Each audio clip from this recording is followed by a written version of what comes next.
ಕಡಿಮೆಯಾಗಿದೆ ಅಂತ ಹೇಳ್ತಾರೆ. ಕಡಿಮೆಯಾಗಿಲ್ಲ. 25-26ರಲ್ಲಿ 94,084 ಕೋಟಿ, 26-27ಕ್ಕೆ 94,663 ಕೋಟಿ ಇದೆ.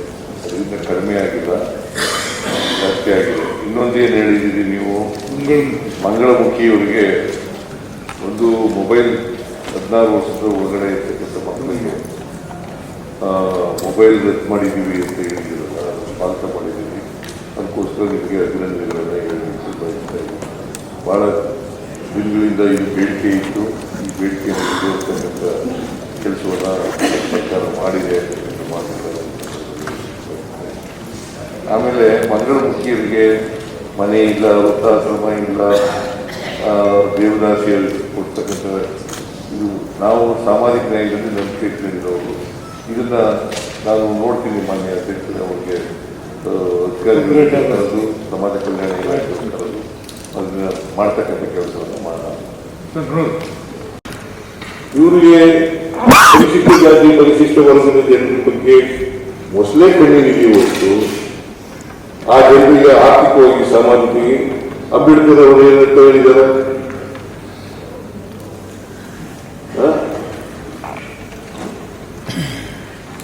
ಅಂಬೇಡ್ಕರ್ ಅವರು ರಾಜಕೀಯ ಸ್ವಾತಂತ್ರ್ಯ ಸಿಕ್ಕಿದ್ರೆ ಸಾಲದಪ್ಪ, ಅದು ಯಶಸ್ವಿ ಆಗ್ಬೇಕಂದ್ರೆ ಸಾಮಾಜಿಕ ಸ್ವಾತಂತ್ರ್ಯ ಸಿಗಬೇಕು, ಆರ್ಥಿಕ ಸ್ವಾತಂತ್ರ್ಯ ಸಿಗಬೇಕು.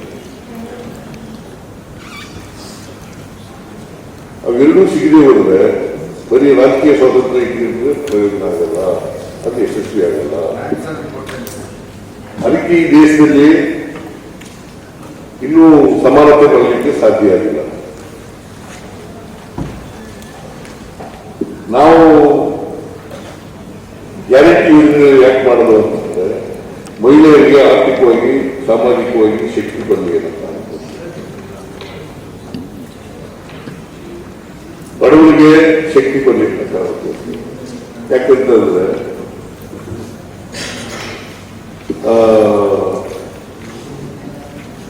ಎಂತಿರೋದು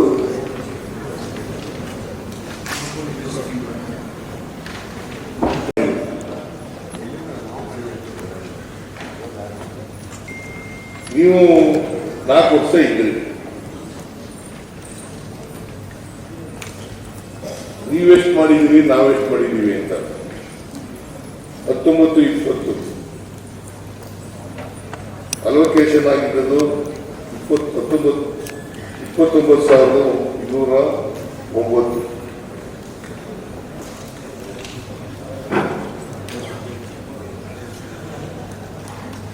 20-21 26,930. 21-22 26,500. 22-23 28,234.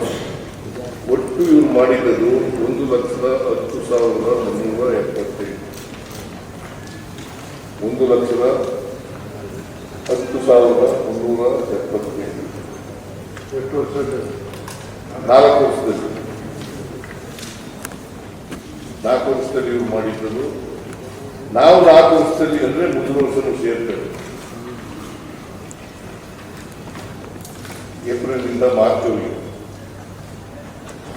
ಅದು ಸೇರ್ಕೊಂಡು 1,60,66 ಕೋಟಿ ಅಂದ್ರೆ 50,000 ಕೋಟಿ ಜಾಸ್ತಿ. ನರೇಂದ್ರ ಅಂಕಿಅಂಶ ಕೇಳಿಸ್ಕೊಳ್ತಿದ್ದೀರ? ಎಷ್ಟು? ಯಾಕೆ ನೀವು 4 ವರ್ಷದಲ್ಲಿ 21-22ರಲ್ಲಿ ಇದು ಕೊರೋನಾ ಇದ್ದು ಅದರಿಂದ ಮಾಡೋಕ್ಕಾಗಲಿಲ್ಲ ಅಂತ ಇಲ್ಲ. 22-23ರಲ್ಲಿ ಕೂಡ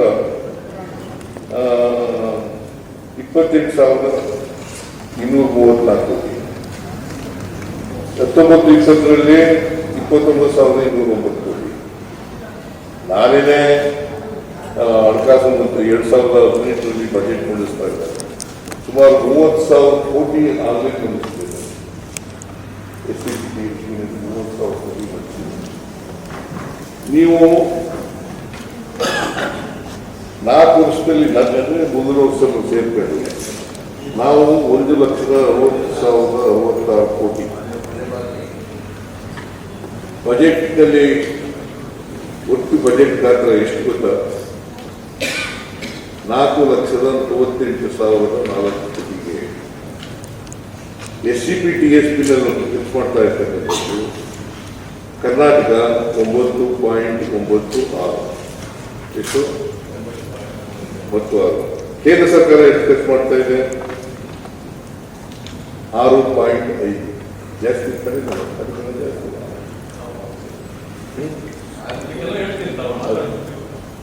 ಕೆಲವು ಹೇಳ್ತೀರಾ? ಕಾನೂನೇ ಮಾಡಿಲ್ಲ. ನೀವು ಎಲ್ಲಿಂದ ಹೇಳ್ತೀರಿ? ಕಾನೂನೇ ಮಾಡಿಲ್ಲ. ಕಾನೂನೇ ಮಾಡಿಲ್ಲ ಎಲ್ಲಿ ಹೇಳ್ತೀವಿ? ಕಾನೂನು ಯಾಕೆ ಮಾಡಿಲ್ಲ? ಒತ್ತಾಯ ಮಾಡಿಲ್ಲ.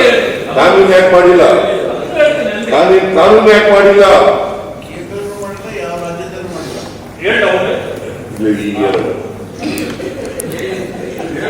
ಕಾನೂನು ಮಾಡಿದ್ದೀವಿ.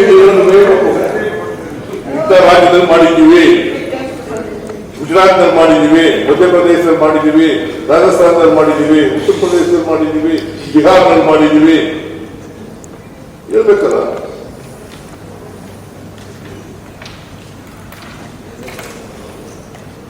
ಎಲ್ಲೂ ಮಾಡಿಲ್ಲ. ಕೇಂದ್ರ ಸರ್ಕಾರದಲ್ಲಿ ಮಾಡಿಲ್ಲ. ಕೇಂದ್ರ ಸರ್ಕಾರದ 26-27ರಲ್ಲಿ 6.5, ನಾವು 9.96. ಅಂದ್ರೆ ನಿಮಗಿಂತ ಸುಮಾರು 3.36 ಜಾಸ್ತಿ ಮಾಡಿದ್ವಿ. ಆಮೇಲೆ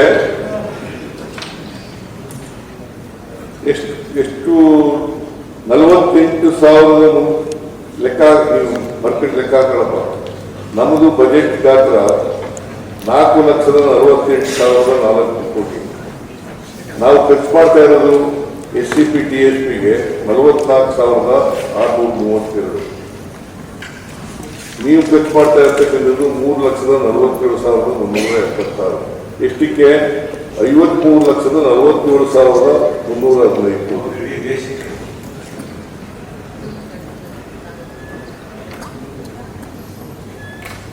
ಆಮೇಲೆ ನಾವು ಬಂದ ತಕ್ಷಣ 7D ರದ್ದು ಮಾಡೋದು. ನೀವ್ಯಾಕೆ ಮಾಡಲಿಲ್ಲ? 4 ವರ್ಷ ಇದ್ದದಲ್ಲ. ನಾವು 7D ರದ್ದು ಮಾಡೋದು. ಯಾಕಂದ್ರೆ ಡೀಮ್ಡ್ ಎಕ್ಸ್ಪೆಂಡಿಚರ್ ಅಂತ ಇತ್ತು, ಅದು ರದ್ದು ಮಾಡೋದು. ನೀವ್ಯಾಕೆ ಮಾಡಲಿಲ್ಲ? ಡೀಮ್ಡ್ ಎಕ್ಸ್ಪೆಂಡಿಚರ್ ಯಾಕೆ ನೀವು ಮಾಡಲಿಲ್ಲ?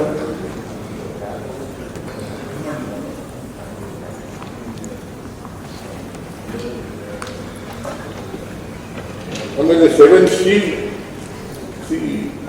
7D ನಾವು ರದ್ದು ಮಾಡೋದು. ಯಾಕಂದ್ರೆ ಡೀಮ್ಡ್ ಎಕ್ಸ್ಪೆಂಡಿಚರು ಅದನ್ನ ತೆರಿಲಾಗ್ತಾ ಇದ್ದು, ಅದನ್ನು ಬಹಳ ಡಿಮ್ಯಾಂಡ್ ಮಾಡ್ತಾ ಇದ್ದು, ಅದನ್ನ ಮಾಡೋದು. 7D ರದ್ದು ಮಾಡಿ ಅದನ್ನು ಡ್ರಾಪೇ ಮಾಡ್ಬಿಟ್ಟ. ನೀವು ಮಾಡಲೇ ಇಲ್ಲ. 4 ವರ್ಷ ಅಧಿಕಾರದಲ್ಲಿ ನೀವು ಮಾಡಿ. 7C ಏನ್ ಹೇಳ್ತದೆ?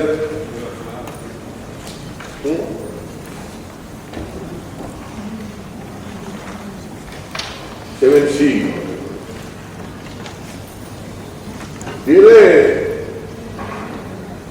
ಪರಿಶಿಷ್ಟ ಜಾತಿ ಪರಿಶಿಷ್ಟ ವರ್ಗದ ಬೇರೆ ಪ್ರೋಗ್ರಾಮ್ಗಳಲ್ಲಿ ಇರ್ತಾರೆ.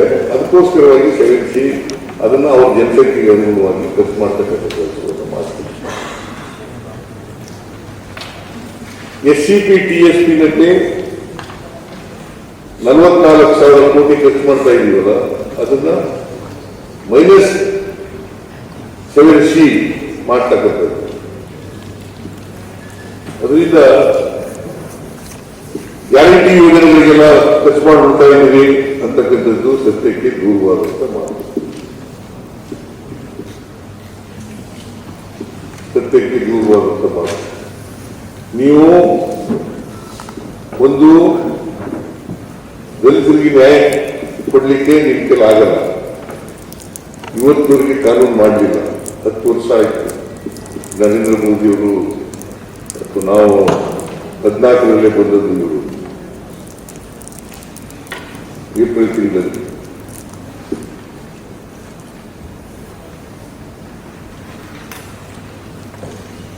ಅವತ್ತಿಂದ ಇವತ್ತವರೆಗೆ ಮಾಡಲಿಲ್ಲ. ನಾವು ಮಾತಾಡ್ತೀವಿ, ನಾವು ಕಾನೂನು ಮಾಡಿದ್ದೀವಿ. ಆಮೇಲೆ ಕೈಗಾರಿಕೆ ಎಂಟರ್ಪ್ರಿನರ್ಸ್ ಕೈಗಾರಿಕೆಗಳಿಗೆ ನಾವು 50% ನಾವು ಮಾಡೋದು. ಅಲ್ಲಿವರೆಗೆ ಮಾಡಿದ್ರೆ ನೀವು 4 ವರ್ಷ ನೀವು ಮಾಡಿದ್ರ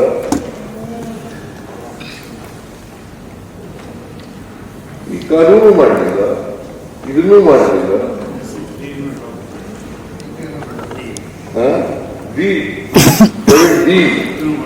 ಅದನ್ನೂ ಮಾಡಲಿಲ್ಲ, ಡ್ರಾಪ್ ಮಾಡಕ್ಕೆ ಹೋಗಲಿಲ್ಲ, ಇದನ್ನೂ ಮಾಡಲಿಲ್ಲ. ನಾವು ತಿದ್ದುಪಡಿ ಮಾಡಿ 7D ಡ್ರಾಪ್ ಮಾಡಿದ್ವಿ.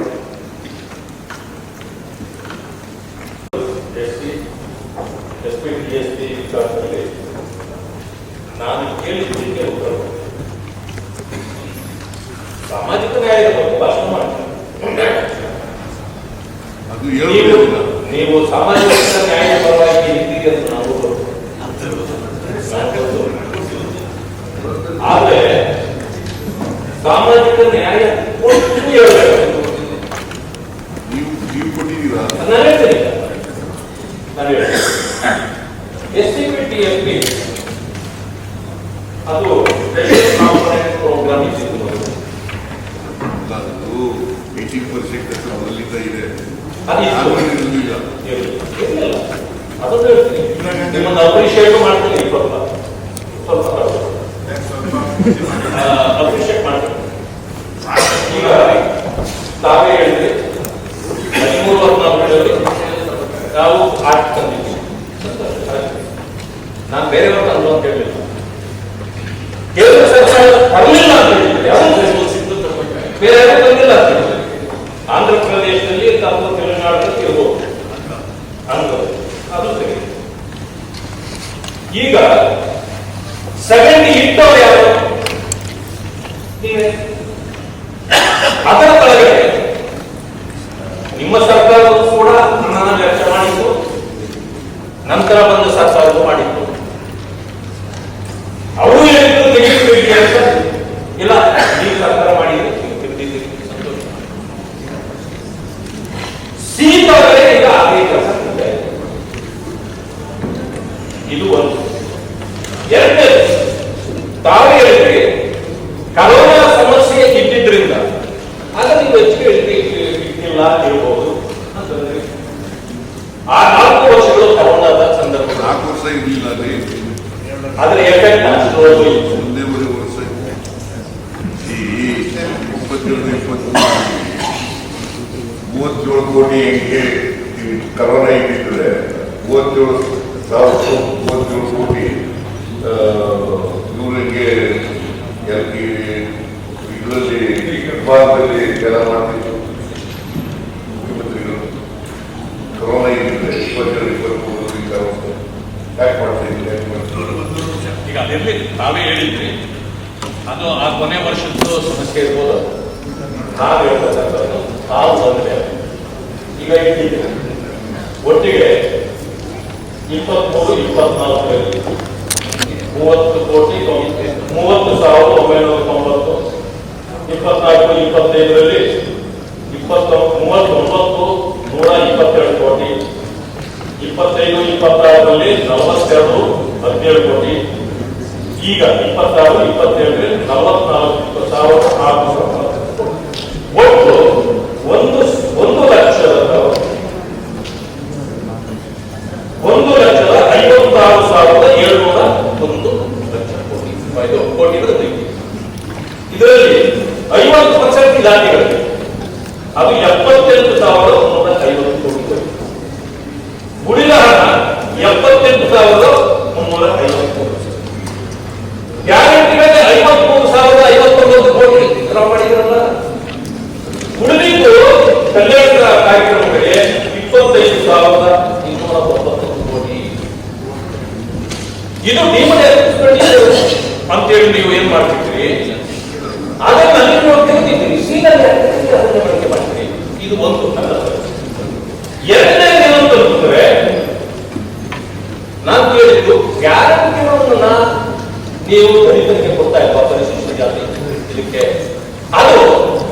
54,000 ಕೋಟಿ ಇಟ್ಟಿದ್ರಲ್ಲ ಅದರಲ್ಲಿ ಯಾಕೆ ಕೊಡ್ತೇವೆ? SCPTS ಹಣವನ್ನು ಕೊಡ್ತಿದ್ದೀರಿ, ಇದನ್ನು ತೆಗಿತಿದ್ದೀರಿ ಅಂತ. ಇದಕ್ಕೆ ಅವ್ರ ಪ್ರಶ್ನೆಗೆ ಉತ್ತರ ಕೊಡಲೇ ಇಲ್ಲ. ನಾನು ಹೇಳ್ತಕ್ಕಂಥದ್ದು ಇವತ್ತಿನವರೆಗೆ 53,059 ಕೋಟಿ ಇದುವರೆಗೂ ಗ್ಯಾರಂಟಿ ಬಗ್ಗೆ ತಿಳಿಸಿದ್ದಾರೆ. ಇದು ಆ ಸಮುದಾಯಗಳಿಗೆ ಆಗಿರ್ತಕ್ಕಂಥ ಅನ್ಯಾಯ. ಇದರಲ್ಲಿ ನಾನು ಹೇಳ್ತಕ್ಕಂಥದ್ದು ಆಯ್ಕೆ ಬಂದಿದ್ದು ನೀವೇ ಕೇಂದ್ರ ಸರ್ಕಾರ ಮಾಡಿಲ್ಲ ಅಂತಂದಿದೆ. ಆದರೆ ಈ ಜನಸಂಖ್ಯೆ ಅನುಗುಣವಾಗಿ ಎಲ್ಲಾ ಸರ್ಕಾರಗಳು ಕೂಡ ಇದು ಕಾನೂನುಬದ್ಧವಾಗಿ ಅಥವಾ ಸಂವಿಧಾನಬದ್ಧವಾಗಿ ಕೊಡಬೇಕಾಗಿದೆ, ಕೊಡ್ತಾರೆ. ಬಜೆಟ್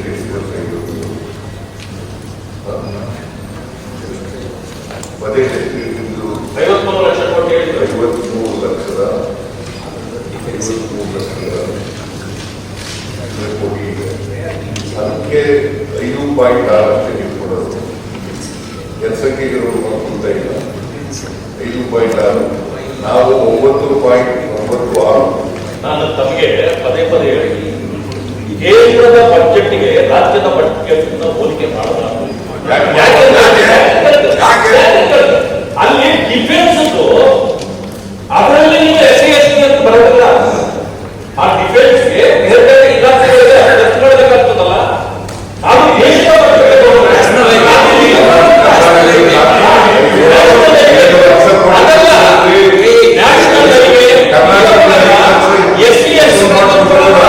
ಅದರಿಂದಾಗಿ ನಾನು ಹೇಳಿದ್ದು ಆ ಬಜೆಟ್ನಲ್ಲಿ ಈ ಬಜೆಟ್ಗೆ ಹೋಲಿಕೆ ಅಲ್ಲ. ನಾನು ಇನ್ನೊಂದು ನಮಗೆ ನಮ್ಮ ಗಮನಿಸ ಈ ಬಜೆಟ್ ಶುದ್ಧ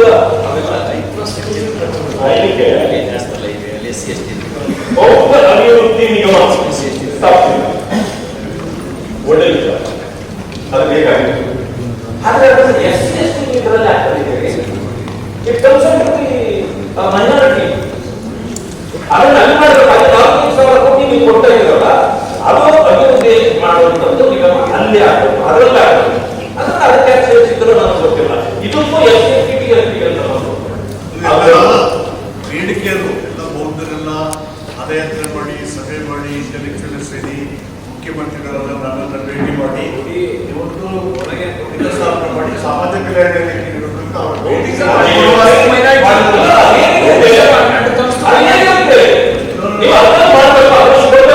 ಈಗ ಸುಪ್ರೀಂ ಕೋರ್ಟ್ ಜಡ್ಜ್ಮೆಂಟ್ ಕೇಳಿದ್ರಲ್ವಾ, ಸುಪ್ರೀಂ ಕೋರ್ಟ್ ಜಡ್ಜ್ಮೆಂಟ್ ಅಲ್ಲಿ ಬೌದ್ಧರಿಗೆ ಸಬ್ಸೆಕ್ಟ್ ಮಾತ್ರ SC ಸಬ್ಸೆಕ್ಟ್ ಮಾತ್ರ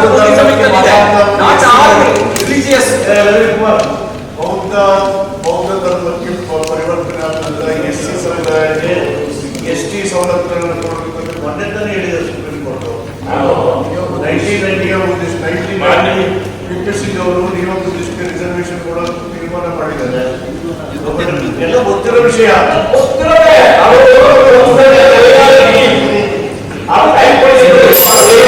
ನಾನು ನೀವು ಡಿಫೆನ್ಸ್ ಆಗ್ತೇನೆ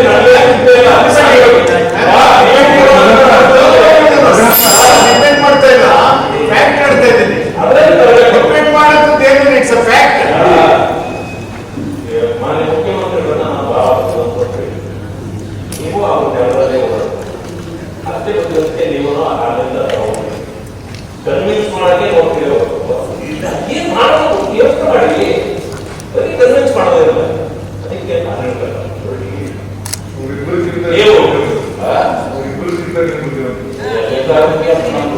ಉಪಯೋಗ ಬರಲೇ ಇಲ್ಲ. ಈ ಕಡೆ ಮಾತಾಡ್ತಾ ಇದ್ರು.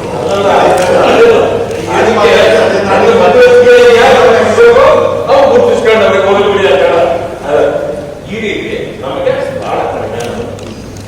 ಮುಖ್ಯಮಂತ್ರಿಗಳು ಆಕ್ಟ್ ತರದೇ ಇದ್ರು ಆ ಜನಾಂಗಕ್ಕೆ ಖರ್ಚು ಮಾಡಬೇಕಾಗಿತ್ತು, ಸಂವಿಧಾನಬದ್ಧವಾಗಿ ಖರ್ಚು ಮಾಡಬೇಕು. ನೀವು ಆಕ್ಟ್ ತಂದು ನಾನು ಕೇಳ್ತಾ ಇರೋದು ಮಾಡಿದ್ದು ಏನು?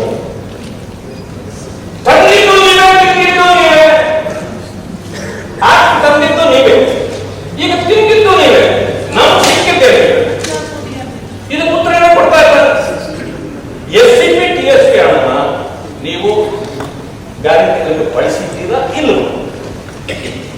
ಒಂದು ಗ್ಯಾರಂಟಿಗೆ ಇಟ್ಟ ಹಣದಲ್ಲಿ ದಲಿತರ ಪಾಲಿನಲ್ಲಿ ಎರಡು ಉತ್ತರ ಇದೆ.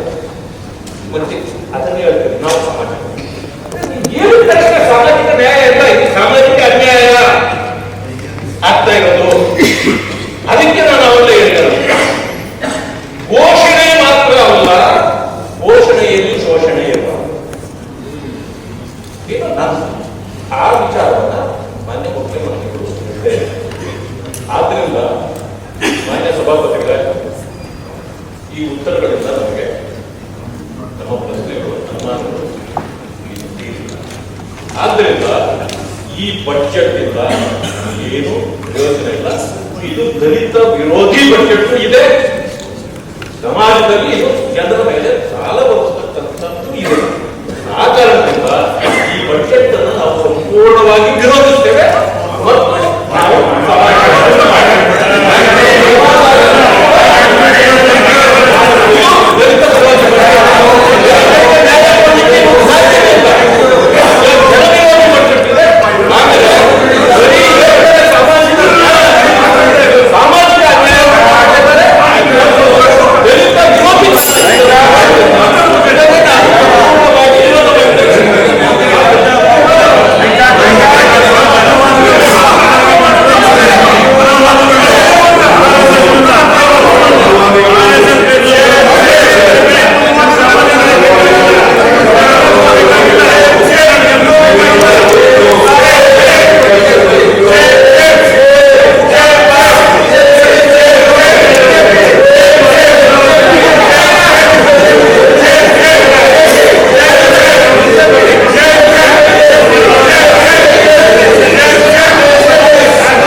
ಆರ್ಥಿಕ ತತ್ವ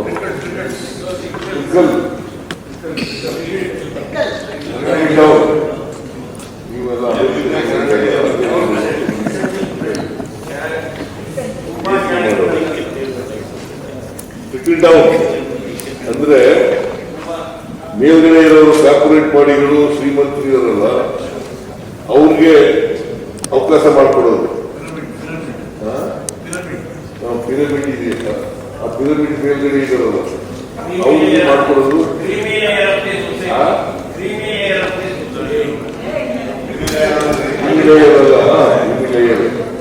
ಅವ್ರಿಗೆ ಮಾಡ್ಕೊಡ್ತಕ್ಕಂಥದ್ದು ಅದು ಸಪ್ಲೈ ಸೈಡ್ ಅವರು. ನಮ್ಮದು ಯೂನಿವರ್ಸಲ್ ಬೇಸಿಕ್ ಇನ್ಕಮ್ ಅಲ್ಲ, universal basic income theory. Universal basic income ನಮ್ದು, ಹೌದು. Trickle down economy. ಗೊತ್ತಾಯ್ತಾ? ನಮ್ದು ಏನಪ್ಪ ಅಂತಂದ್ರೆ ಫಲ ಸಮುದಾಯಗಳು ಇದ್ದಾರಲ್ಲ, ಫಲ ಸಮುದಾಯಗಳಿಗೆ ಶಕ್ತಿ ಕೊಡೋದು, ಅವ್ರಿಗೆ ಬೇಡಿಕೆ ಇಟ್ಟದು. ಅಂತ್ಯೋದಯ, ಸರ್ವೋದಯ. ಈಗ ನಾವು ಗ್ಯಾರಂಟಿ ಯೋಜನೆಗಳನ್ನು ಮಾಡಿದಾಗ ಪಾರ್ಟಿ ಮಾಡಿದ್ದೀವ? ನಿಮ್ಮ ಪಾರ್ಟಿ ತಗೊಳ್ಳುವ ಮಾಡೋದಿಲ್ಲ, ಮಾಡಲ್ಲ, ಮಾಡಕ್ಕಾದ್ರೂ ಮಾಡಲ್ಲ, ಮಾಡಲ್ಲ, ಮಾಡಕ್ಕಾಗದೆ ಆದ್ರೂ ಮಾಡಲ್ಲ, ಮಾಡಲ್ಲ.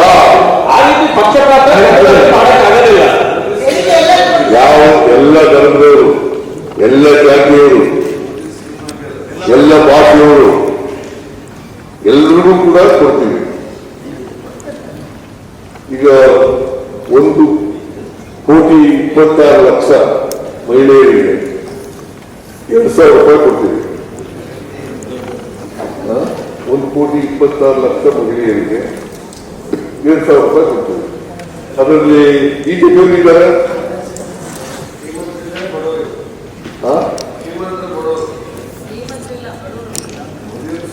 ಶ್ರೀಮಂತರು ಇದ್ದಾರೆ, ಬಡವರು ಇದ್ದಾರೆ.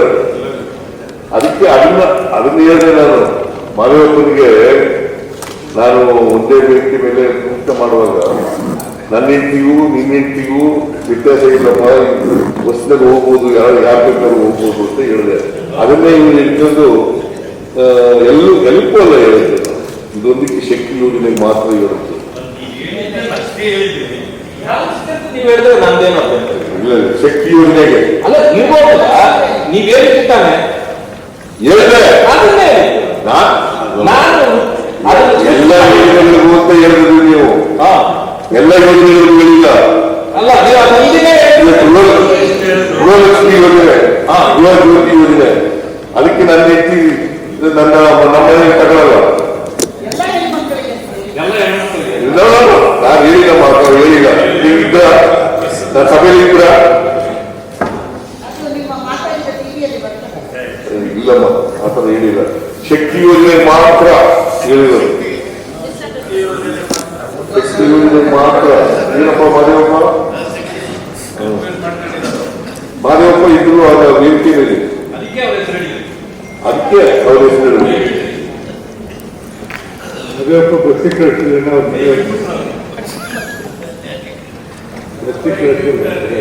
ಈ ಟ್ರಿಪಲ್ ಡೌನ್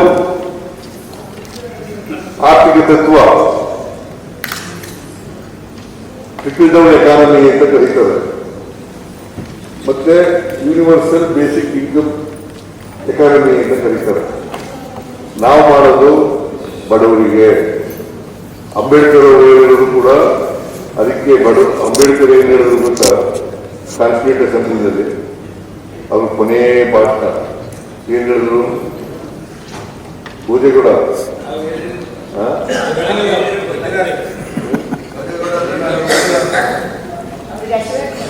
ಅವರು ಹೇಳಲ್ಲ. ಏನಂತ ಹೇಳಿದ್ದಾರೆ ಅಂತಂದ್ರೆ, 1950 ಜನವರಿ 26ನೇ ತಾರೀಕು ನಮ್ಮ ಸಂವಿಧಾನ ಬರ್ತದೆ, ಜಾರಿಗೆ ಬರ್ತದೆ. ಅವತ್ತು ಎಂತ ಸಮಾಜಕ್ಕೆ ಕಾಲಿಡ್ತಾ ಇದ್ದೀವಿ ನಾವು? ವೈರುಧ್ಯತೆ ಇರ್ತಕ್ಕಂಥ ಸಮಾಜಕ್ಕೆ ಕಾಲಿಡ್ತಾ ಇದ್ದೀವಿ. ವೈರುಧ್ಯತೆ ಇರ್ತಕ್ಕಂಥ ಸಮಾಜಕ್ಕೆ ಕಾಲಿಡ್ತಾ ಇದ್ದೀವಿ. ಆರ್ಥಿಕ ಅಸಮಾನತೆ ಇದೆ, ಸಾಮಾಜಿಕ ಅಸಮಾನತೆ ಇದೆ, ಶೈಕ್ಷಣಿಕ ಅಸಮಾನತೆ ಇದೆ, ರಾಜಕೀಯ ಅಸಮಾನತೆ ಇದೆ. ಇಂಥ ಸಮಾಜಕ್ಕೆ ಕಾಲಿಡ್ತಾ ಇದ್ದೀವಿ.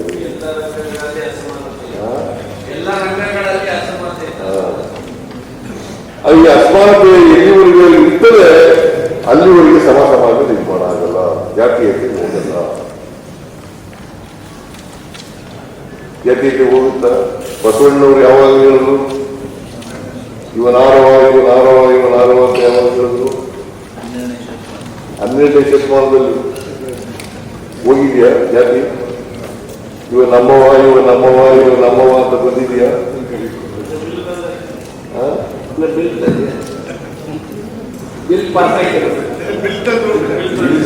ತಂದಿದ್ದಪ್ಪ, ನಾವೇ ತರೋದು. ಇಂಥ ಬಿಲ್ಗಳೆಲ್ಲ ನಾವೇ ತರೋದು. ಮೌಢ್ಯಗಳ ನಿಷೇಧ ಕಾಯ್ದೆ ತಂದವರು ಯಾರು? ನಾವೇ. ಬಸವಣ್ಣ ಏನ್ ಹೇಳಿದ್ರು? ಕರ್ಮ ಸಿದ್ಧಾಂತ ತಿರಸ್ಕಾರ ಮಾಡಿದ್ರು. ಕರ್ಮ ಸಿದ್ಧಾಂತನ ತಿರಸ್ಕಾರ ಮಾಡಿದ್ರು. ಈಗ ಕರ್ಮ ಸಿದ್ಧಾಂತನ ವೈಜ್ಞಾನಿಕತೆ ಬಿಟ್ಬಿಟ್ಟು ನಾವು ಯಾಕಪ್ಪ ಈ ಬಡತನ ಇದೆ, ಯಾಕೆ ಅನಕ್ಷರತೆ ಇದೆ, ಯಾಕೆ ಸೂರ್ಯನ ನಿಮಗೆ, ಯಾಕೆ ವಿದ್ಯಾವಂತನಾಗಿದೆಯಾ ಅಂತಂದ್ರೆ ನನ್ನ ಹಿಂದಿನ ಜನ್ಮದಲ್ಲಿ ಕರ್ಮ ಮಾಡ್ತಿದ್ದೆ ನಾನು, ಅದಕ್ಕೋಸ್ಕರ ಈ ಜನ್ಮದಲ್ಲಿ ಕೂತಿದ್ದೀನಿ ನಾನು. ಅದನ್ನ ಒಪ್ಪಿರ್ತೀವ ನಾವು. ಈಗ ನಮ್ಮ ಮನೆಯಲ್ಲಿ ನಮ್ಮ ಅಪ್ಪನಿಗೆ 6 ಜನ ಮಕ್ಕಳು. 6 ಜನದಲ್ಲಿ ನಮ್ಮ ಇಬ್ಬರು ಸಿಸ್ಟರ್ಸು, ಇಬ್ಬರು 3 ಜನ ಬ್ರದರ್ಸ್. ಅಂದ್ರೆ ಒಟ್ಟು 6 ಜನ ಗಂಡ್ಮಕ್ಳು 4. ಅವ್ರು ಯಾರು ಓದಲಿಲ್ಲ. ನಾವು ಒಬ್ಬ ನೀನು ಹಳೆ ಬರ್ಬಿಟ್ನ ಇವರು ಸಿದ್ದರಾಮಯ್ಯ ಮಾತ್ರ ಓದ್ತು, ನಾನು ಹೋಗು ಅಂತ ಬಂದು ಚೀಫ್ ಮಿನಿಸ್ಟರ್ ಆಗುವಂತ ಬರ್ಬಿಟ್ಟಿದ್ದ. 2 ಸಾರಿ ಚೀಫ್ ಮಿನಿಸ್ಟರ್ ಆಗುವಂತ ಬರ್ತಿದ್ದ. ಹಣೆ ತಪ್ಪು, ಹಣೆ ಬರ ಅನ್ನೋದೇ ತಪ್ಪು. ಹಣೆಗೆ ಯಾವ ದೇವರು ಬರೀತಾರೆ ಹಂಗೆ? ಅವ್ರಿಗೆಲ್ಲ ವಿದ್ಯಾವಂತ ಆಗು, ನನ್ನ ಮಾತ್ರ ವಿದ್ಯಾವಂತ ಆಗುವಂತ ಬರ್ಬಿಟ್ಟ ದೇವರು. ಮುಖ್ಯಮಂತ್ರಿ ನೋಡಿ, ಇದೇ ಮೌಖಿಕ ಅನ್ನೋದು. ಹಣೆ ಬರೆದ ನಂಬ್ಕೊಂಡು ಈ ಮನುವಾದ ಇದೆಯಲ್ಲ, ಈ ಮನುವಾದದಲ್ಲಿ ಇದನ್ನೇ ಹೇಳಿದ್ರು. ಅವರು ಬಹಳ ಪುರ್ಸೊತ್ತಾಗಿ ಬಹಳ ಎತ್ತು ಟೈಮ್ ಕಳಿಬೇಕಾದ್ರೆ ಯಾರು ಇರ್ತಾರೆ ಅವರಿಗೆ ಕರೆಕ್ಟಾಗಿ ಬರೀತಾರೆ. ಹಾಗೆ ಬಾಕಿ ಸ್ವಲ್ಪ ಜಗಳ ಪಡ ಆಗಿದೆ, ಹೀಗೆ ಬಿಡ್ತಾರೆ. ಹಾಗೆ ಅವರೆಲ್ಲ ಬಹಳ ಚೆನ್ನಾಗಿರ್ಬೇಕಂತ ಈಗ ಬರ್ತಾರೆ. ಅದರಿಂದ ಈ ಮೌಢ್ಯಗಳಿದ್ದವಲ್ಲ, ಧರ್ಮ ಸಿದ್ಧಾಂತ ಇದೆಯಲ್ಲ, ಅದಕ್ಕೆ ಬಸವಣ್ಣ ಬಹಳ ತಿರಸ್ಕಾರ ಮಾಡಿದ. ಅದಕ್ಕೋಸ್ಕರನೇ ಇನ್ನೂ ಜಾತೀಯತೆ ಹೋಗಿಲ್ಲ. ನಮ್ಮ ಶಿಕ್ಷಣನೂ ಕೂಡ ವೈಚಾರಿಕತೆ ಬರ್ತಕ್ಕಂಥ ವಿದ್ಯೆ ಇಲ್ಲ. ವೈಚಾರಿಕತೆ ವೈಜ್ಞಾನಿಕತೆ ವಿದ್ಯೆ ಇಲ್ಲ. ಈ ಮೂಢನಂಬಿಕೆಗಳನ್ನೇ ಇನ್ನೂ ಯಾಕಂದ್ರೆ ಗಟ್ಟಿಯಾಗಿ ಮಾಡಿಕೊಂಡಿದ್ದಾರೆ. ಜಾತಿಯ ನಮ್ಮ ಜಾತಿಯ ಇದೆಯಲ್ಲ ವ್ಯವಸ್ಥೆ, ಜಾತಿಯ ವ್ಯವಸ್ಥೆಗೆ ಇದಿಲ್ಲ, ಚಲನೆ ಇಲ್ಲ, ಜಡತ್ವ ಇದೆ, ಮೂವ್ಮೆಂಟ್ ಇಲ್ಲ. ಯಾಕೆ ಅಂತಂದ್ರೆ ವಿದ್ವಾಂಸ ಸ್ವಲ್ಪ ಮುಂದಕ್ಕೆ ಹೋಗುತ್ತೆ. ಬಸವಣ್ಣ ಇದ್ದಾಗ ಸ್ವಲ್ಪ ಎಲ್ರಿಗೂ ಲಿಂಗಧಾರಣೆ ಮಾಡಿಸಿದ್ರು. ಅವರೆಲ್ಲರೂ ಲಿಂಗವಂತರಾದ್ರು, ಎಲ್ಲ ಜಾತಿಗಳು ಅವರೆಲ್ಲ ಲಿಂಗಾಯತರಾದ್ರು. ಸ್ವಲ್ಪ ಬದಲಾವಣೆ ಆಯಿತು. ಆಮೇಲೆ ಮತ್ತೆ ಬಸವಣ್ಣ ಹೋದ್ಮೇಲೆ ಮತ್ತೆ ಅದೇ ಜಾಗದಲ್ಲಿ ಪರಿವರ್ತನೆ ಆಗಲೇ ಇಲ್ಲ. ಅದಕ್ಕೆ ಇನ್ನೂ ಜಾತಿ 850 ವರ್ಷ ಆಯ್ತು ಬಸವಣ್ಣ ಕಾಲವಾಗಿ. 850 ವರ್ಷದಿಂದ ಅಲ್ಲೇ ನಿಂತಿದೆ. ನಾನು ನನ್ನ ಅನುಭವದ ಒಂದು ಕಥೆ ಹೇಳ್ತಾ ಇದ್ದೆ. ನಾನು ನಿನ್ನೆ ಎಲ್ಲೂ ಹೇಳಿದೆ, ಇದು ಹೇಳ್ತೀನಿ. ಏನು ಗೊತ್ತಾ, ನಾನು BSc ಪಾಸ್ ಆದ್ಮೇಲೆ ನಮ್ಮಪ್ಪ ನನಗೆ ಒಂದು ಕೆಲಸ ವಹಿಸಿಲ್ಲ. ಏನಪ್ಪ ಅಂತಂದ್ರೆ ದನಕರುಗಳಿಗೆ ನೀರು ಕುಡಿಸೋದು, ಬಾವಿನಲ್ಲಿ ನೀರು ಸೇರು ಅಲ್ಲ.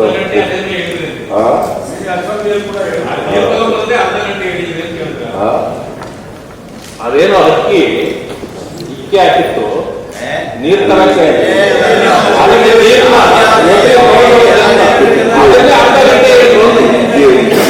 ಇಕ್ಕೆನಲ್ಲ. ನಮ್ಮ ಕಡೆ ಚಿಕ್ಕೆ ಇರ್ತಾರೆ, ಈ ಕಡೆ ಹಿಕ್ಕೆ ಇರ್ತಾರೆ. Return language ಹಿಕ್ಕೆ. ಹಿಕ್ಕೆ ಅನ್ನೋದು ಆಡ್ ಭಾಷೆ. ನಮ್ಮ ಕಡೆ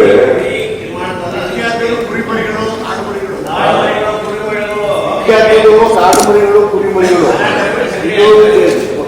ಪಕ್ಷಿಗಳು ಬಾವಿ ಸೇಲ ಬಾವಿ ಇದೆಯಲ್ಲ, ಆ ಸೇಲ ಬಾವಿಯಲ್ಲಿ ಗುಬ್ಬಚ್ಚಿಗಳು ಸೇರ್ತವೆ, ಗೂಡು ಕಟ್ಟಿಗಳು. ಅವು ಗೂಡು ಕಟ್ಟುವಾಗ ಹುಲ್ಲು ತಗೊಬರೋದು, ಸೆತ್ತೆ ಎಲ್ಲ ತಗೊಬರೋದು. ಆ ಸೆತ್ತೆ ಎಲ್ಲ ಬಾವಿ ಬಿದ್ದೋದು. ಆ ಬಿದ್ದೋಗಿ ಅವೆಲ್ಲ ನೀರನ್ನ ಮುಚ್ಕೋಬರೋದು. ನಾವು ನೀರು ಸೇಲಕ್ಕೆ ಹೋಗಿದ್ದೀವಲ್ಲ, ಅದು ಹೋದಾಗ ಬಾವಿನಲ್ಲಿ ಮೇಲೆ ಕೆಳಗೆ ಬಿದ್ದಿಗೆನ ಮೇಲೆ ಕೆಳಗೆ ಆ ಶಕ್ತಿ ಎಲ್ಲ ದೂರ ಸರ್ಕೊಂಡ ಮೇಲೆ ಮತ್ತೆ ನೀರು ತಗೊಳ್ಳಿ. ಆ ನೀರು ಹೋಗಿ ಮನೆಗೆ ಹೋಗ್ಬಿಟ್ಟು ಬರೋದ್ರಲ್ಲಿ ಮತ್ತೆ ಶಕ್ತಿ ಸೇರ್ಕೊಂಡಿರೋ ಮತ್ತೆ ಇನ್ನೇ ಮಾಡಬೇಕು.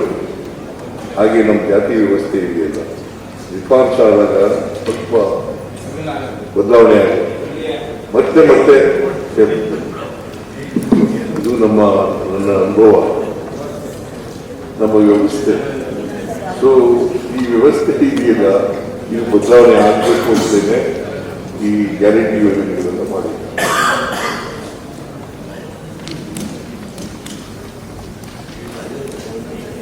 ಅದಕ್ಕೋಸ್ಕರನೇ ನಾವು SCP TSP ಆಕ್ಟ್ ಅನ್ನು ಮಾಡೋದು. ಅದಕ್ಕೋಸ್ಕರನೇ ಇದನ್ನ reservation in schedule caste schedule ಟ್ರೈಬ್ಸ್ಗೆ ಇವ್ರಿಗೆ ರಿಸರ್ವೇಶನ್ ಇನ್ ಕಾಂಟ್ರಾಕ್ಟ್ ನೀವು ಯಾಕೆ ಮಾಡಿಲ್ಲ? ಆಯ್ತು, ಪರಿಶಿಷ್ಟ ಜಾತಿ ಪರಿಶಿಷ್ಟ ವರ್ಗದವರಿಗೆ ನಾವು ಸುಮ್ಮನೆ ನಿಮ್ಗೆ ಹೇಳ್ತಾ ಇದ್ದೀನಿ. ನಾನು ಪರಿಶಿಷ್ಟ ಜಾತಿ ಪರಿಶಿಷ್ಟ ವರ್ಗದವರಿಗೆ ಪ್ರಮೋಷನ್ ಇನ್ ರಿಸರ್ವೇಶನ್ ಇದೆಯಾ? ಬೇರೆ ರಾಜ್ಯದಲ್ಲಿ ಇದೆಯಾ? ಇಡೀ ದೇಶದಲ್ಲಿ ಇದೆಯಾ? ಸುಪ್ರೀಂ ಕೋರ್ಟ್ ಅವರು ಹೊರದಾಕಿದ್ರು ಪ್ರಮೋಷನ್ ಇನ್ ರಿಸರ್ವೇಶನ್ ಸರಿ ಇಲ್ಲ, ಅನ್ಕಾನ್ಸ್ಟಿಟ್ಯೂಷನಲ್ ಅಂತ ಹೊರದಾಕಿದ್ರು. ನಾವು ತಕ್ಷಣ ಚೀಫ್ ಸೆಕ್ರೆಟರಿ ಯಾರಿದೆ, ರತ್ನಪ್ರಭಾ ಅವರ ಅಧ್ಯಕ್ಷತೆಯಲ್ಲಿ ಒಂದು ಸಮಿತಿ ಮಾಡಿ ಆ ಸಮಿತಿ ವರದಿ ಕೊಟ್ಟ ಮೇಲೆ ಪ್ರಮೋಷನ್ ರಿಸರ್ವೇಶನ್ ಮಾಡಿದೆ. Karnataka is the first state, only state in the country ಮಾಡುತ್ತೆ. ರಾಷ್ಟ್ರಪತಿಗಳು ಭೇಟಿಯಾಗಿದೆ, ರಾಷ್ಟ್ರಪತಿಯವರು ಕೂಡ ಅಸೆಂಟ್ ಆಗ್ತದೆ, ಒಪ್ಪಿಕೊಟ್ಟು. ಅದು it was challenging the court of law in the supreme court. But ಅಲ್ಲಿ ಕೂಡ ಅದು ಊರ್ಜಿತ ಆಯಿತು. ಯಾಕೆ ನೀವು ಮಾಡಲಿಲ್ಲ?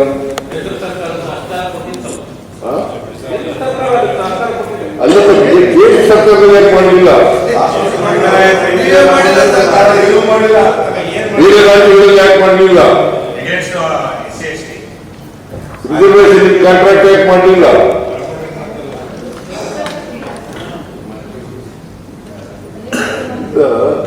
ನಾವು ಸಾಮಾಜಿಕ ನ್ಯಾಯ ಪರ ಮಾನ್ಯ ಮುಖ್ಯಮಂತ್ರಿಗಳು ಎಲ್ಲ ಉತ್ತರವನ್ನು ಹೇಳಿದ್ದಾರೆ. ಆ ಹಿನ್ನೆಲೆಯಲ್ಲಿ ವಿಧಾನಸಭೆಯಿಂದ ಅಂಗೀಕೃತ ಆರೋಪದಲ್ಲಿ ಕರ್ನಾಟಕ ಧನ ನಿಯೋಗ 2020 ಸೂಚಿಸುತ್ತಾನೆ. ಪ್ರಸ್ತಾವದ ಪರವಾಗಿ ಹೌದನ್ನು ಸೂಚಿಸಬೇಕು, ವಿರೋಧವಾಗಿ ಇಲ್ಲನ್ನು ಸೂಚಿಸಬೇಕು.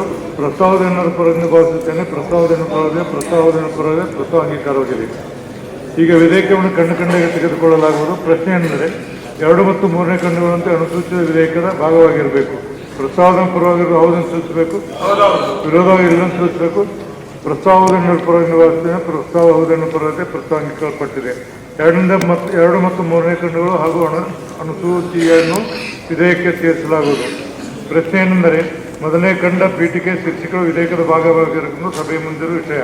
ಪ್ರಸ್ತಾವದ ಪರವಾಗಿ ಹೌದನ್ನು ಸೂಚಿಸಬೇಕು, ವಿರೋಧವಾಗಿರು ಯಾರು ಹೌದೋದಂತೆ ವಿರೋಧವಾಗಿರಲು ಸೂಚಿಸಬೇಕು. ಪ್ರಸ್ತಾವದ ಪರವಾಗಿ ಭಾವಿಸುತ್ತೇನೆ. ಪ್ರಸ್ತಾವದ ಪರವಾಗಿದೆ. 1ನೇ ಖಂಡ ಪೀಠಿಕೆ ಶೀರ್ಷಿಕೆಗಳು ವಿಧೇಯಕಕ್ಕೆ ಸೇರಿಸಲ್ಪಟ್ಟಿವೆ. ಮಾನ್ಯ ಮುಖ್ಯಮಂತ್ರಿಗಳು ಹಣಕಾಸು ಸಚಿವ ಅಂಗೀಕಾರಕ್ಕೆ ಪ್ರಸ್ತಾವ ಸೂಚಿಸಬೇಕು.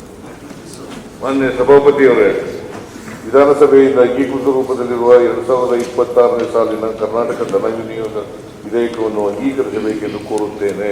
ವಿಧಾನಸಭೆಯಿಂದ ಅಂಗೀಕೃತ ರೂಪದಲ್ಲಿ ಕರ್ನಾಟಕ ಧನ ವಿನಿಯೋಗ ವಿಧೇಯಕ 2020 ಅಂಗೀಕರಿಸುವುದು.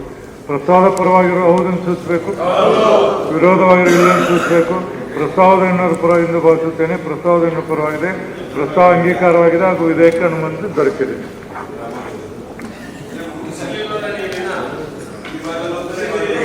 ಮಾನ್ಯ ಮುಖ್ಯಮಂತ್ರಿಗಳು ಹಾಗೂ ಹಣಕಾಸಿನ ಸಚಿವರು ವಿಧಾನಸಭೆಯಿಂದ ಅಂಗೀಕೃತವಾದ ರೂಪದಲ್ಲಿರುವ ಕರ್ನಾಟಕ ಧನ ವಿನಿಯೋಗ ವಿಧೇಯಕ 2025ನೇ ಪ್ರಸ್ತಾವವನ್ನು ಪ್ರಹ್ಲಾದ್ ಸೂಚಿಸುತ್ತೇನೆ. ಮಾನ್ಯ ಸಭಾಪತಿಯವರೇ, ವಿಧಾನಸಭೆಯಿಂದ ಅಂಗೀಕೃತ ರೂಪದಲ್ಲಿರುವ 2026ನೇ ಸಾಲಿನ ಕರ್ನಾಟಕ ಧನ ವಿನಿಯೋಗ ಸಂಖ್ಯೆ 2 ವಿಧೇಯಕವನ್ನು ಪರಿಹರಿಸಬೇಕೆಂದು ಕೋರುತ್ತೇನೆ. ಕರ್ನಾಟಕ ಧನ ವಿನಿಯೋಗ ವಿಧೇಯಕ 2020 ಪ್ರಸ್ತಾವನೆ ಮಂಡಿಸಲಾಯಿತು. ಏನಾದ್ರು ಹೇಳಿದ್ರೆ ಹೇಳಿ. ಏನಾದ್ರು ಹೇಳಿದ್ರೆ ರೈಟ್. ವಿಧಾನಸಭೆಯಿಂದ ಅಂಗೀಕೃತ ರೂಪದಲ್ಲಿ ಕರ್ನಾಟಕ ಧನ ವಿನಿಯೋಗ ಸಂಖ್ಯೆ 2 ವಿಧೇಯಕ 26 ಪ್ರಸ್ತಾವನೆ ಸೂಚಿಸುವುದು. ಪ್ರಸ್ತಾವನೆ ಪರವಾಗಿರುವ ಹೌದನ್ನು ಸೂಚಿಸಬೇಕು, ವಿರೋಧವಾಗಿ ಇಲ್ಲನ್ನು ಸೂಚಿಸಬೇಕು. ಪ್ರಸ್ತಾವನೆ ಹೌದು ಎನ್ನುವ ಭಾವಿಸುತ್ತೇನೆ. ಪ್ರಸ್ತಾವನೆ ಪರವಾಗಿದೆ. ಪ್ರಸ್ತಾವ ಅಂಗೀಕಾರವಾಗಿದೆ. ಈಗ ವಿಧೇಯಕವನ್ನು ಕಂಡು ತೆಗೆದುಕೊಳ್ಳಲಾಗುವುದು. ಪ್ರಶ್ನೆ ಎಂದರೆ 2 ಮತ್ತು 3ನೇ ಖಂಡಗಳನ್ನು ಒಳಗೊಂಡಂತೆ ಅನುಸೂಚಿತ ವಿಧೇಯಕದ ಭಾಗವಾಗಿರಬೇಕು. ಪ್ರಸ್ತಾವದ ಪರವಾಗಿ ಹೌದು ಸೂಚಿಸಬೇಕು, ವಿರೋಧವಾಗಿರುವ ಇಲ್ಲವನ್ನು ಸೂಚಿಸಬೇಕು. ಪ್ರಸ್ತಾವವನ್ನು ಪರವಾಗಿ ಭಾವಿಸುತ್ತೇನೆ. ಪ್ರಸ್ತಾವನೆಯನ್ನು ಪರವಾಗಿದೆ. ಪ್ರಸ್ತಾವ ಅಂಗೀಕಾರವಾಗಿದೆ. 2 ಮತ್ತು 3ನೇ ಖಂಡಗಳು ಹಾಗೂ ಅನುಸೂಚಿಯನ್ನು ವಿಧೇಯಕಕ್ಕೆ ಸೇರಿಸಲಾಗಿದೆ. ಪ್ರಶ್ನೆ ಏನೆಂದರೆ ಮೊದಲನೇ ಖಂಡ ಪೀಠಿಕೆ ಮತ್ತು ಸ್ಥಿತಿಗೆ ವಿಧೇಯಕದ ಭಾಗವಾಗಿರುತ್ತದೆ ಮುಂದಿರುವ ವಿಷಯ. ಪ್ರಸ್ತಾವದ ಪರವಾಗಿ ಹೌದು ಸೂಚಿಸಬೇಕು, ವಿರೋಧವಾಗಿ ಇಲ್ಲವೆಂದು ಸೂಚಿಸಬೇಕು. ಪ್ರಸ್ತಾವವನ್ನು ಪರವಾಗಿ ಭಾವಿಸುತ್ತೇನೆ. ಪ್ರಸ್ತಾವವನ್ನು ಪರವಾಗಿದೆ. ಪ್ರಸ್ತಾವವನ್ನು ಪರವಾಗಿದೆ. ಮೊದಲನೇ ಖಂಡ ಪೀಠಿಕೆ ಮತ್ತು ಸ್ಥಿತಿ ವಿಧೇಯಕ ಸೇರಿಸಲ್ಪಟ್ಟಿವೆ. ಮಾನ್ಯ ಮುಖ್ಯಮಂತ್ರಿಗಳು ಹಣಕಾಸು ಸಚಿವರು ಅಂಗೀಕಾರಕ್ಕೆ ಸೂಚಿಸಿದರು. ಮಾನ್ಯ ಸಭಾಪತಿಯವರೇ, ವಿಧಾನಸಭೆಯಿಂದ ಅಂಗೀಕೃತ ರೂಪದಲ್ಲಿರುವ 2026ನೇ ಸಾಲಿನ ಕರ್ನಾಟಕ ಧನ ವಿನಿಯೋಗ ಸಂಖ್ಯೆ 2 ವಿಧೇಯಕವನ್ನು ಅಂಗೀಕರಿಸಬೇಕೆಂದು ಕೋರುತ್ತೇನೆ. ವಿಧಾನಸಭೆಯಿಂದ ಅಂಗೀಕೃತ ರೂಪದಲ್ಲಿ ಕರ್ನಾಟಕ ಧನ ವಿನಿಯೋಗ ಸಂಖ್ಯೆ 2 ವಿಧೇಯಕ 26 ಅಂಗೀಕರಿಸುವುದು. ಪ್ರಸ್ತಾವದ ಪರವಾಗಿರುವ ಹೌದು ಸೂಚಿಸಬೇಕು, ಪ್ರಸ್ತಾವದ ವಿರೋಧವಾಗಿ ಇಲ್ಲವನ್ನು ಸೂಚಿಸಬೇಕು. ಪ್ರಸ್ತಾವನೆಯನ್ನು ಪರವಾಗಿ ಭಾವಿಸುತ್ತೇನೆ. ಪ್ರಸ್ತಾವನೆಯನ್ನು ಪರವಾಗಿದೆ. ಪ್ರಸ್ತಾವನೆಯನ್ನು ಪರವಾಗಿದೆ. ಪ್ರಸ್ತಾವ ಅಂಗೀಕಾರವಾಗಿದೆ. ಆಕೆ ವಿಧೇಯಕ ಅನುಮೋದನೆ ದೊರೆತಿದೆ.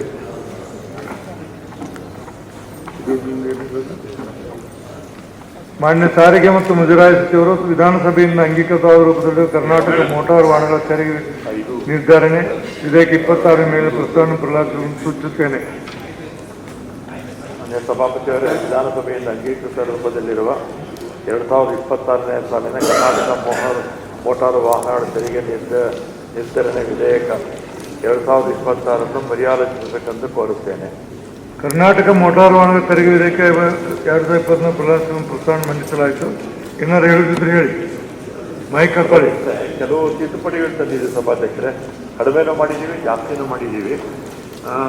5(2) ಸಭಾಧ್ಯಕ್ಷರೇ, 12ಕ್ಕಿಂತ ಹೆಚ್ಚು 20ಕ್ಕಿಂತ ಕಡಿಮೆ ಪ್ರಯಾಣಿಕರಿರುವ ವಾಹನಗಳಿಗೆ ಮೊದಲು 2,500 ರೂಪಾಯಿ ಟ್ಯಾಕ್ಸ್ ಸಭಾಧ್ಯಕ್ಷರೇ, ಅದನ್ನು 1,500ಕ್ಕೆ ಕಡಿಮೆ ಮಾಡಿದ್ದೀವಿ. ಆಮೇಲೆ ಚೇಂಜಸ್ ಇಲ್ದಿರೋದನ್ನು ಹೇಳೋಕ್ಕಾಗೋದಿಲ್ಲ, ಬದಲಾವಣೆ ಮಾಡೋದನ್ನು ಮಾತ್ರ ಹೇಳ್ತೀನಿ ಸಭಾಧ್ಯಕ್ಷರೇ. ಈ ಲಕ್ಸುರಿ ಬಸ್ಸಸ್ಸು ಮೊದಲು 3,500 ರೂಪಾಯಿ ಇತ್ತು ಸಭಾಧ್ಯಕ್ಷರ ಒಂದು ಸೀಟ್ಗೆ, ಅದನ್ನು 2,500 ರೂಪಾಯಿಗೆ ಕಡಿಮೆ ಮಾಡಿದ್ದೀವಿ. ಮತ್ತು ಸ್ಲೀಪರ್ದು 4,000 ಇತ್ತು, ಅದನ್ನು 3,000ಕ್ಕೆ ಅಂದರೆ 1,000 ರೂಪಾಯಿ ಕಡಿಮೆ ಮಾಡಿದ್ದೀವಿ ಒಂದು ಸೀಟ್ ಮೇಲೆ. ಆಮೇಲೆ ಸಭಾಧ್ಯಕ್ಷರೇ, ಈ ಮೊದಲು ಅನ್ಲೋಡೆಡ್ ವೆಯ್ಟ್ ULW ಮೇಲೆ ಮೊದಲು 1,800ರಿಂದ 2,000 ರೂಪಾಯಿ ಇತ್ತು, ಕ್ವಾರ್ಟರ್ಲಿ ಕಟ್ಟಬೇಕಾಗಿತ್ತು ಸಭಾಧ್ಯಕ್ಷರೇ. ಅದನ್ನು ಲೈಫ್ ಟೈಮ್ ಮಾಡಿದ್ವಿ ಸಭಾಧ್ಯಕ್ಷರೇ. 10% ವೆಹಿಕಲ್ ಕಾಸ್ಟ್ ಮೇಲೆ ಮಾಡಿದ್ದೀವಿ. ಮತ್ತು ಎಲೆಕ್ಟ್ರಿಕ್ ಕಾರ್ಸು, ಜೀಪ್ಸು, ಓಮ್ನಿ ಬಸ್ಸಸ್ಸು ಮತ್ತು 25 ಲಕ್ಷ ರೂಪಾಯಿವರೆಗೂ 10% ಇತ್ತು ಸಭಾಧ್ಯಕ್ಷರೇ, ಅದರಲ್ಲೇನು ಬದಲಾವಣೆ ಇಲ್ಲ.